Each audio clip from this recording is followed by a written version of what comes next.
Emotional and behavioral disorders in childhood and adolescence. Okay, ji. So first of all, we need to understand that childhood and adolescence are two different developmental phases.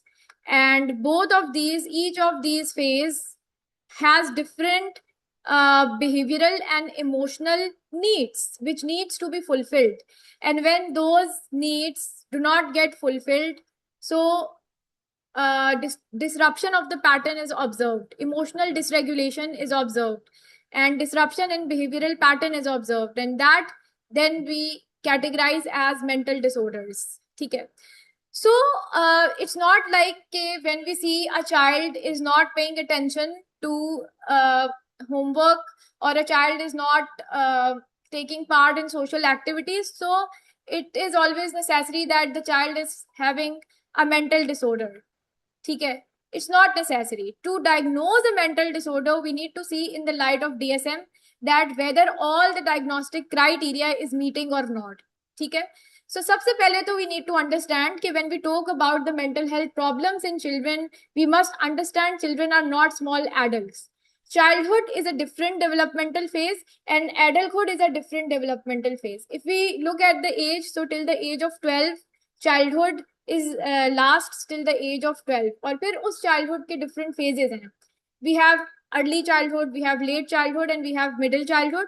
And adolescence जो start होता है, that actually starts from the age of 12. Puberty से adolescence start होता है और वो adolescence last करता है till the age of 18.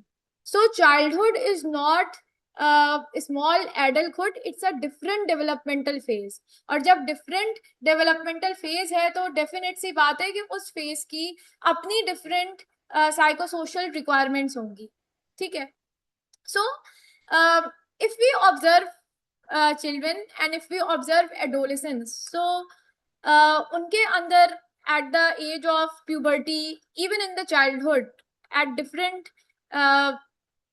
phases of childhood, let's say कि early childhood, late childhood, middle childhood, like primary का student है या secondary का बच्चा है and pre primary है, so you might have observed कि that their behavior is different, their interest areas are different. ठीक है. So there is always a psychology behind that. So mental disorder diagnose करने के लिए हम firstly देखेंगे कि whether they are developmentally inappropriate or not. Like at the age of 6, the normal functioning of a child, let's say, is this and this. तो क्या वो बच्चा उस क्राइटेरिया पे फंक्शन कर रहा है या नहीं कर रहा. ठीक है. Like let's take an example of a 5-year-old child. 5-year-old child और 5 साल के बच्चों की तरह रिस्पॉन्स नहीं दे रहा है, रिस्पॉन्स में डिले है उसके, या स्पीच में प्रॉब्लम है, या सोशल आइसोलेशन की तरफ जा रहा है, तो we will term that kid as developmentally inappropriate. ठीक है. सो डेवलपमेंटली इनअप्रोप्रिएट मीन्स कि जो डेवलपमेंटल माइलस्टोन्स उसको रीच करने चाहिए थे, the kid has not reached those developmental milestones. Right. We always compare adolescents also with other adolescents of the same age group or the same age range, and we compare the behavior of the children also with the other children of the same age group. Right. And if they are not functioning like them and there is a deviance in their behavior, तो हम उसको term करते हैं developmentally inappropriate, कि इस child का या इस एडोलेसेंट का डेवलपमेंटल माइलस्टोन जो है वो रीच नहीं हुआ. Then the second thing which we look is persistent over time. अगर किसी एडोलेसेंट का या किसी चिल्ड्रन का, किसी चाइल्ड का once or twice there is a problem with the behavior, most of the times that kid is fine, so we will not term that disorder. ठीक है. because DSM के according that pattern should be persistent. ठीक है. और वो pattern जो है वो multiple areas में होना चाहिए. if a child is irritated, let's say just by just one subject, तो वो फिर subject specific है and we will not term it as a disorder. अगर कुछ specific लोगों से a child has behavioral problems, or let's say emotional dysregulation is there in certain specific scenarios only and not overall, so we will not label that child or we will not diagnose that child having emotional or behavioral disorder. तो disorder diagnose करने के लिए एक तो developmentally inappropriate होना necessary है, persistent over time, होना necessary and persistent across settings होना नेसेसरी है. The problem with us is that कि हम सेल्फ डायग्नोसिस करते हैं and we don't actually look to what DSM is saying. ठीक है. And the last point is causing significant impairment. Again जो impairment होनी चाहिए, डिसफंक्शनलिटी होनी चाहिए, वो सेवियर होनी चाहिए. So if all of this criteria is meeting, then we will say the child is having a behavioral and emotional disorder. इसमें से एक भी पॉइंट जो है वो मिसिंग है. लेट्स से कि पैटर्न परसिस्टेंट नहीं है, या लेट्स से कि स्पेसिफिक कॉन्टेक्स्ट के अंदर a child is facing emotional disruption, so then we will not give the diagnosis of a disorder. Okay. Now once a disorder is diagnosed, फिर disorders को we can categorize as emotional and behavioral. So emotional disorders क्या होते हैं and behavioral disorders क्या होते हैं? If we talk about emotional disorders, so emotional disorders are internalizing. Distress is directed inward. Symptoms are quiet and hidden. Because वो एक जो बच्चा है वो इंटरनली फाइट कर रहा होगा अपने इमोशंस के साथ. चिल्ड्रन में suffer silently. This is the reason अक्सर हम बच्चों को देखते हैं those who have these disorders that they are silent and they don't like sharing the stuff. Teachers and parents में मिस अर्ली साइंस. ऐसा भी होता है कि वो टाइम पे डायग्नोज नहीं होता और फिर बहुत सारे केसेस में वी हैव सीन कि वो चाइल्डहुड से emotional and behavioural problems and then that gets carried into adolescence and even adulthood. Like personality disorders जो हैं उनका जो ऑनसेट है वो यूजुअली चाइल्डहुड के अंदर होता है. Right. For example if you look eight anxiety या डिप्रेशन, सो चाइल्डहुड से ही कुछ बच्चों में एंजाइटी जो है वो परसिस्टेंट होती है. डिप्रेशन जो है वो उनको मूड रेगुलेशन के प्रॉब्लम्स होते हैं and they have persistent low mood and depressive symptoms होती हैं, but that are not noticed by the teachers or by the parents, which can then further lead to complication. Behavioural disorders क्या होते हैं? जो कि एक्सटर्नलाइजिंग है, जो कि ऑब्जर्वेबल है. ठीक है. तो एक वो डिसऑर्डर्स होते हैं जो कि साइलेंट है, which are termed as emotional disorders, और एक वो डिसऑर्डर्स होते हैं जो कि ऑब्जर्वेबल हैं, जो कि हर कोई देख सकता है कि इसके बिहेवियर में कुछ ऑब्जर्वेबल प्रॉब्लम्स हैं, and those are basically externalizing disorders. So distress is directed outward. Children will show aggression more than normal. थोड़ा बहुत एग्रेशन हम सबके अंदर होता है, बट अगर वो बहुत ज्यादा एग्रेसिव चाइल्ड है सो वो एग्रेशन फिर नॉर्मल से क्रॉस करेगा तो वो डेविएट हो जाएगा नॉर्मल से, and that would be categorised then as behavioural disorder. So distress is outward. इसकी एग्जांपल मैंने आपको एग्रेशन की दी है कि बहुत ज्यादा फाइट्स के अंदर पड़ जाना. The behaviour which is observable. Symptoms are observable and disruptive, often draw attention quickly, like ODD or conduct disorder. These are the two examples of behavioral disorders which we'll discuss in this chapter. अभी हम पढ़ेंगे कि what is ODD and what is conduct disorder. So internalizing disorders जो है वो under identified रह जाते हैं, जबकि externalizing disorders over punished हो जाते हैं because वो observable होते हैं. तो we basically punish a child and that punishment is not the solution. Instead, the child should be referred to an expert of the field and therapeutic treatment should be given, ताकि वो long run के अंदर उसको वो permanent damage ना हो जाए. Okay जी. Then if you look at this slide, anxiety disorders in childhood. Childhood में एंजाइटी डिसऑर्डर्स क्या होते हैं? Since we know that according to DSM, anxiety disorders involve excessive fear or anxiety related to behavioral disturbances that are disproportionate to the situation and interfere with functioning. Normal से ज्यादा worried state के अंदर रहना is basically anxiety disorder. If you are having worry about things and that anxiety is related with performance और एक normal range के अंदर थे, then that is not a disorder. But बहुत ज्यादा एक्सेसिव फियर है या बहुत ज्यादा एक्सेसिव वरी है, then we would term it as anxiety disorder. So response to immediate threat, either the child is fearful of the situation and a child is having anticipation of the future threat. जैसे child को लगता है कि he can never pass the maths exam या he will fail this maths exam as well. Now this is anxiety because fear उसका future threat के साथ associated है कि I will not be able to pass the exam. Right. Again इसमें फिर specific fear भी है जिसको हम फोबिया कहते हैं कि जो एक सर्टेन स्टिमुलस के साथ है. Right. Okay.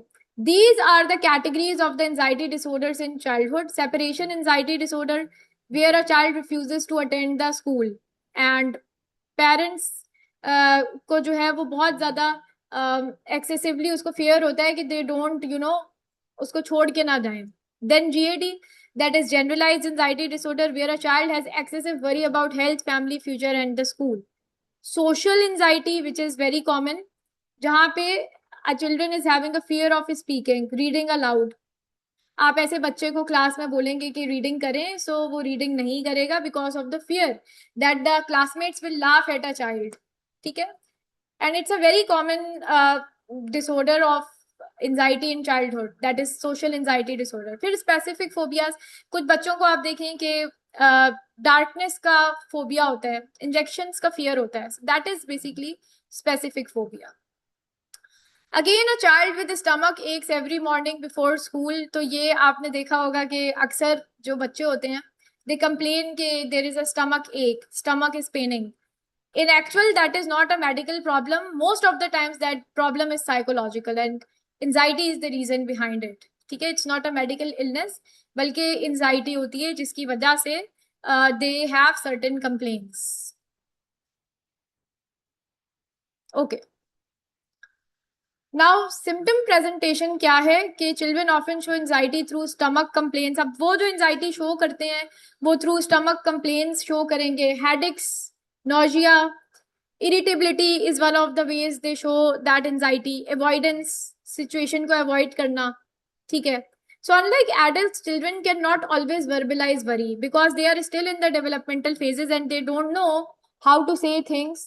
So children most of the times express नहीं कर सकते.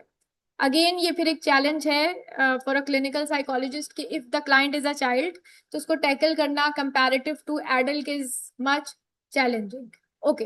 अब ये जो एंजाइटी है, what are the risk factors? Biological risk factors, definitely if a child is having a genetic history of anxiety disorder, so he would be at a high vulnerability of developing anxiety. ठीक है. फिर temperamental behavioural inhibition के उसका कुछ temperament ऐसा है जो कि प्रोन टू एंजाइटी है. ठीक है. कुछ साइकोलॉजिकल ट्रेट्स होती हैं कि may be a child is having trait of perfectionism या जो उसकी कोपिंग स्किल्स हैं वो लो हैं.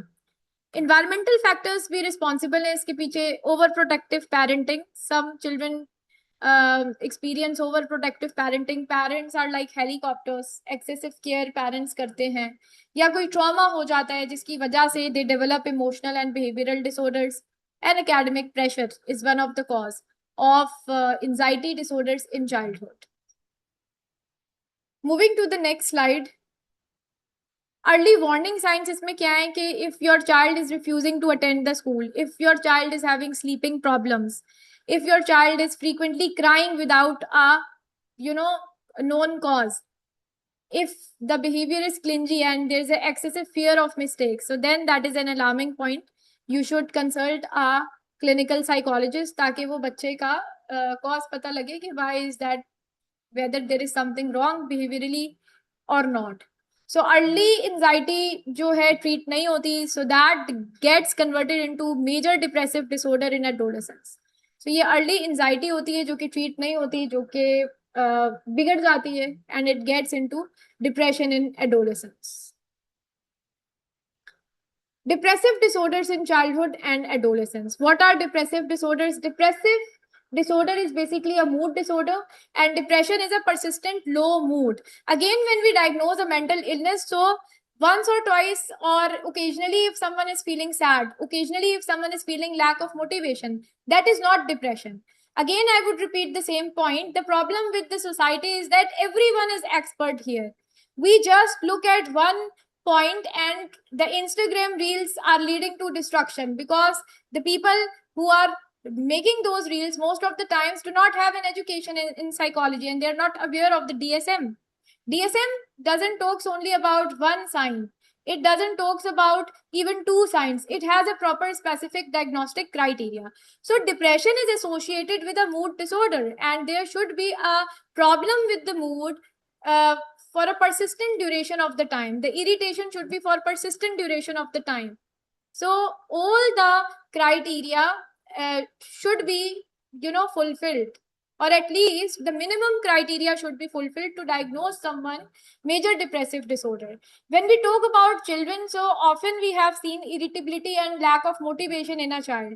So let's say if some child is experiencing loss of interest, which is lasting for a duration of 2 weeks, and there is a significant functional impairment, like if a teacher is observing a child is not able to concentrate at the lecture, so what do the teachers usually do? They scold the child or they punish the child, stand up.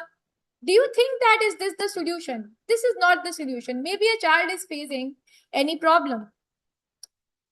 So the problem is that we don't know that what there is a lack of mental health awareness. If a child is having a fear of speaking, if a child is not participating in the social activities, so there may be some mental health crisis going on with that child, right?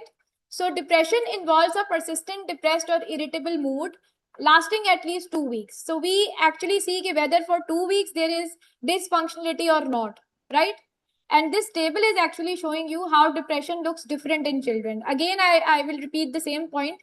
Depression in adulthood and depression in children, both are different. Since we know this thing that childhood and adulthood are two different developmental phases. So the way an adult will express, observable signs of depression would be there in an adult. In that way, children will not have the same way of depression, because childhood and adulthood are both, each of them are basically two different developmental phases. So in children, how would depression be seen? Irritability, behavioral problems, somatic complaints. Somatic complaints means body complaints.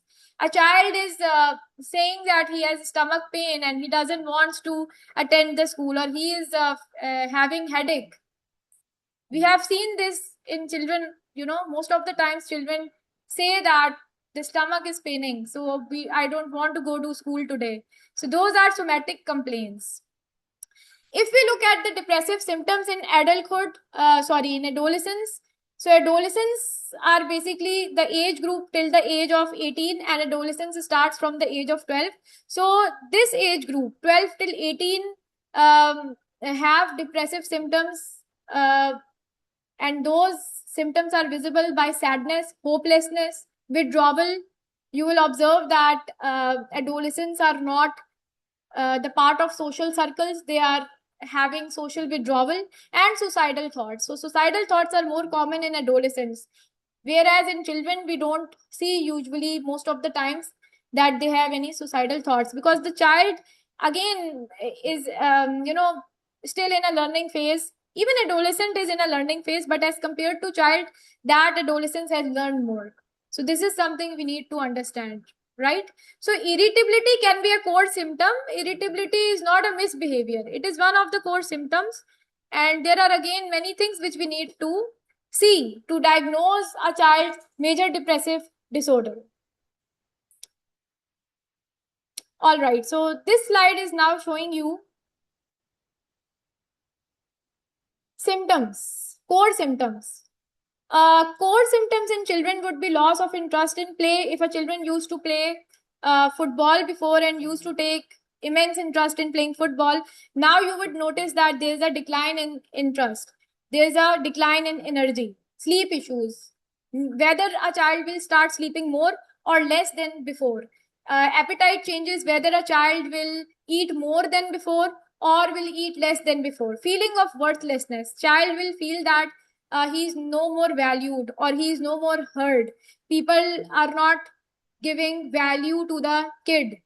Poor concentration, that could be in academic context as well, and in normal, if a parent is talking to a child about any of the topics, let's say, so a child is not focusing, and when a parent asks the kid about that conversation later, so he doesn't remembers anything. So this is poor concentration. Thoughts of death, I would say that it's mostly common in adolescents, but again, clinical psychology, many things comes out of the textbook as well. So we may have a suicidal symptom in children as well, but it's not commonly observable, right? But in adolescent, this is observable. So if we talk about what are the risk factors for depression in children, again, biological factors, family history. If a kid is having a family history of depression, if any of the relative, any of the parent is having depression in the family history, so kid is at a higher risk of developing major depressive disorder. Then neurochemical vulnerability, definitely, if there is a chemical imbalances of dopamine leads to motivation problems, and that leads to depression, right? Then there could be psychological factors to learned helplessness. A kid has learned that whatever he does, nothing is going to happen, right? And learned helplessness is one of the common concepts which was given by Martin Seligman when he was conducting the famous dog experiment, right? Then negative self concept. Maybe a kid is having low self esteem and a negative self concept, which is leading to depression. And the social factors may be some social incident associated with the kid, bullying, academic failure, right? Parental conflict. According to the Freud psychosexual stages, there may be any fixation. Getting my point? So there are multiple risk factors for depression. Like we always say that mental illness has different factors. We cannot say that only biological factor is contributing towards mental illness or psychological factors. Psychosocial, biopsychosocial model explains this concept well, right? So I hope that from this lecture you have understood that what is depression in childhood, and what is depression and what is anxiety in childhood.